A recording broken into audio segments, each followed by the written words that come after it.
Salut à tous, bienvenue sur Foot Info. On va évoquer les actus football du jour. On va commencer avec Leonardo, ancien directeur sportif du Paris Saint-Germain, qui explique pourquoi le Paris Saint-Germain n'a toujours pas gagné la Ligue des Champions.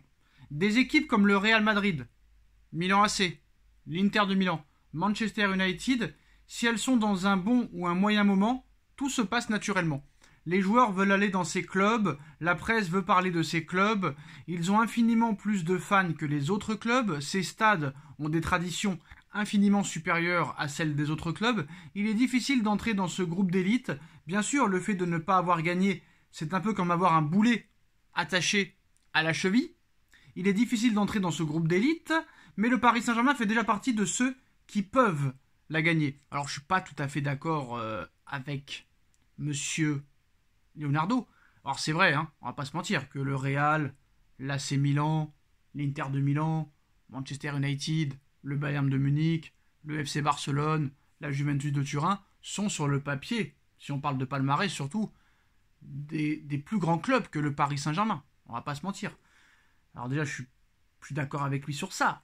Mais voilà, le Milan AC, ça fait très très longtemps qu'ils n'ont pas remporté de Ligue des Champions. L'Inter, ça fait plus de 13 ans. Voilà, à part le Real Madrid, ça fait longtemps que ces clubs-là n'ont pas gagné de Ligue des Champions. Mais c'est vrai qu'ils ont plusieurs Ligues des Champions à leur active. Chose que n'a pas le Paris Saint-Germain pour le moment. Ça, on ne peut pas le nier. C'est sûr et certain que le Paris Saint-Germain est à des années-lumière de ces grands clubs-là. Alors ça, avec Leonardo, je suis d'accord avec ça. Bon, maintenant, sur le fait de ne pas avoir gagné, quand il dit que le PSG fait déjà partie de ceux qui peuvent gagner, je suis pas tout à fait d'accord avec Leonardo. Pourquoi ? Parce que pour moi, le Paris Saint-Germain est encore très loin de gagner avec des champions.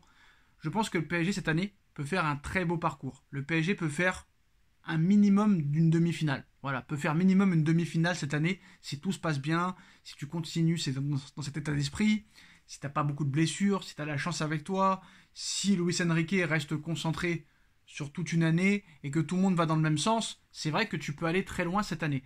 Mais le problème, c'est que comme tu te fais souvent éliminer en huitième de finale de Ligue des Champions, bah, tu es quand même à des années de lumière. Tu te rapproches pas de la gagner. Tu t'en éloignes. Une équipe qui va gagner avec des champions, c'est une équipe qui va faire souvent, très souvent, des quarts de finale, après des demi-finales, voire peut-être perdre en demi, aller en finale, perdre la finale et après la gagner. C'est comme ça que ça se passe. Alors que le PSG n'arrive pas réellement en ce moment à passer les huitièmes de finale, à part ce Final 8.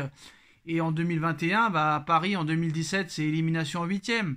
En 2018, c'est élimination en huitième. En 2019, c'est élimination en huitième. En 2021, c'est élimination en huitième. En 2022, c'est élimination en huitième. Donc voilà, c'est problématique. Donc très clairement, quand il dit qu'on fait partie de ceux qui peuvent gagner, oui, sur le papier, tout le monde peut gagner. Mais on n'est pas proche de la gagner, vu les dernières performances qu'on a fait. Je pense qu'en 2020, en 2021, si on avait continué dans cette lancée, on serait proche de la gagner. Malheureusement, on n'a pas continué sur cette lancée. Maintenant, le dossier Kylian Mbappé. Alors, Dani Carvajal, sur le feuilleton Kylian Mbappé au Real Madrid de cet été, nous dit « Je pensais qu'il allait venir lorsqu'il a été exclu de la tournée du Paris Saint-Germain au Japon.